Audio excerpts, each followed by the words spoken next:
ಎಲ್ಲವರಿಗೂ ಪರಮಾಶ್ಚರ್ಯ ಆಗಿರಬೇಕು. ಯಾರಿವ ಇಷ್ಟೊತ್ತಿಗೆ ಬಂದವ ಅನ್ನುವುದಾಗಿ ಕಥೆಯ ತಿರುವೆ ಇಲ್ಲಿಂದ ಪ್ರಾರಂಭ. ಸ್ವಾಮಿ ಪರಿಚಯ ಇದ್ದ ನಮ್ಮದ್ದು ಹಿರಣ್ಯ ಬಾಹುವಿಗೆ ಮಗ ನಾಗೇಂದ್ರ ಬಾಹು, ತಂಗಿ ಚಂದ್ರ ಕಲ್ಯಾಣಿ, ಭಾಮ ಪುಣ್ಯನಿಧಿ. ಕೈಕಾಲು ಕಳೆದುಕೊಂಡು ಹಾಸಿಗೆ ಸೇರಿಬಿಟ್ಟಿದ್ದಾನೆ ಪಾಪ. ಅವನ ಪ್ರಾರಬ್ಧ ಕರ್ಮ ಏನು ಮಾಡೋಣ ಹೇಳಿ. ಕಾಣುವ ಈ ಸಮಾಜದಲ್ಲಿ ಗಂಡಾದವನಿಗೆ ಅಧಿಕಾರ ಸಿಗಲೇಬೇಕಿತ್ತು. ನಮಗೆ ಅಡ್ಡಗೋಡೆಯಾಗಿ ಬಂದದ್ದು ಅಳಿಯ ಕಟ್ಟು ಸಂಪ್ರದಾಯ. ಹೆಣ್ಣಿಗೆ ಅಧಿಕಾರ. ಇಲ್ಲಿಯ ಅಧಿಕಾರಿಣಿ ನನ್ನ ತಂಗಿ ಚಂದ್ರ ಕಲ್ಯಾಣಿ.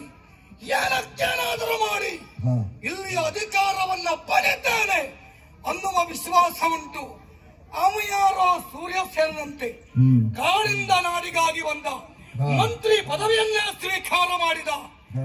ಇವನೊಬ್ಬ ಒಳ್ಳೆಯವನು ಕೆಟ್ಟವನು ನಮಗೊಂದೂ ಅರ್ಥವಾಗುತ್ತಾ ಇಲ್ಲ. ಒಂದು ಕಣ್ಣಿಟ್ಟಿದ್ದೇನೆ ಅವನ ಮೇಲೆ.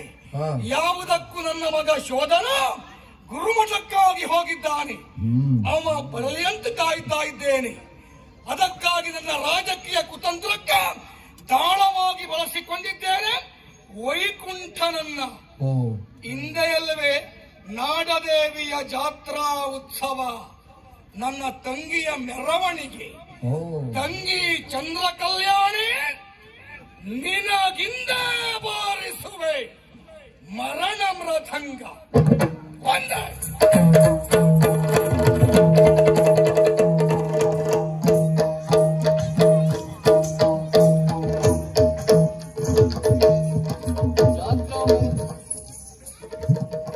ತಲೆ ಹಾಳಾಗಿದೆ ನಿನಗೆ. ಹಾಕು ಸೆರೆಮನಿಯಲ್ಲಿ ಅಂತ ಹೇಳಿದ್ದೆ ಅಲ್ವಾ? ಯಾಕೆ ಹಾಕಬೇಕು? ಯಾಕೆ ಹಾಕುವುದಿಲ್ಲ? ನಿಮ್ಗೆ ವಿಷಯ ಗೊತ್ತಿಲ್ಲ ಬಾಬಾ. ಏನು? ಅವನಷ್ಟು ಒಳ್ಳೆಯವರು ಯಾರು ಇಲ್ಲ ಗೊತ್ತುಂಟ? ಒಳ್ಳೆಯವನ? ಒಂದು ಕೆಲಸ ಹೇಳಿ ಖಂಡಿತ ಮಾಡುವುದೇ ಇಲ್ಲ. ಒಳ್ಳೆಯವನ? ಎರಡು ಕೆಲಸ ಮಾಡ್ತಾನೆ. ಅದಕ್ಕೆ ಎರಡು ಮಾಡುವುದ? ಹಾಗಲ್ಲ, ಒಳ್ಳೆ ರೀತಿಯಲ್ಲಿ ಮಾಡ್ತಾನೆ ಅಂತ. ನಿಮ್ಮ ಆಳಾಗಿ ಇರ್ತೇನೆ ಸ್ವಾಮಿ. ನೀವು ಹೇಳಿದ್ದಕ್ಕಾಗಿ ಇಟ್ಕೊಂಡಿದ್ದೇನೆ. ನಾಗೇಂದ್ರ ಬಾಹು, ಹೇಗೆ ಜಾತ್ರೆಯ ಸಿದ್ಧತೆ? ನನ್ನ ಮುಂದಾಳತ್ತು ಅಂದ್ರೆ ಕೇಳಬೇಕ. ಬರುವಾಗ ಅದನ್ನೇ ಹೇಳ್ತಾ ಇದ್ದೇನಂತ. ಮಂತ್ರಿಗಳ ಮುಂದಾಳತ್ತಲಾಗುವಂತ ಕಾರ್ಯಕ್ರಮ ಅಂತ ಇವನು ಹೊಗಳುದೇ ಹೊಗಳುದು. ಅಯ್ಯೋ, ಅದನ್ನ ನಾನು ಕೇಳಿ ಇವ್ರು ಅಭಿಮಾನಿ ಆಗ್ಬಿಟ್ಟಿದ. ಇವ್ರನ್ನ ತಗೊಂಡೋಗಿ ಅಲ್ಲಿಟ್ಟಿದೆ ಈಗ ದೇವರ ಸ್ಥಾನದಲ್ಲಿ ಅಂತ. ಹಾಗೆ ನಿಮಗೆ ಒಳ್ಳೇದಾಗಬೇಕು ಅಂತ ಕಂಡು ದೇವರಿಗೆಲ್ಲ ಪೂಜೆ ಮಾಡುವುದು. ಈಗಷ್ಟೇ ಪೂಜೆ ಮುಗಿಸಿ ಬಂದೆ. ಪ್ರಸಾದ ತಂದಿದ್ದೆ, ಕೊಡ್ಲಿಕ್ಕೆ ಬರ್ತೆ.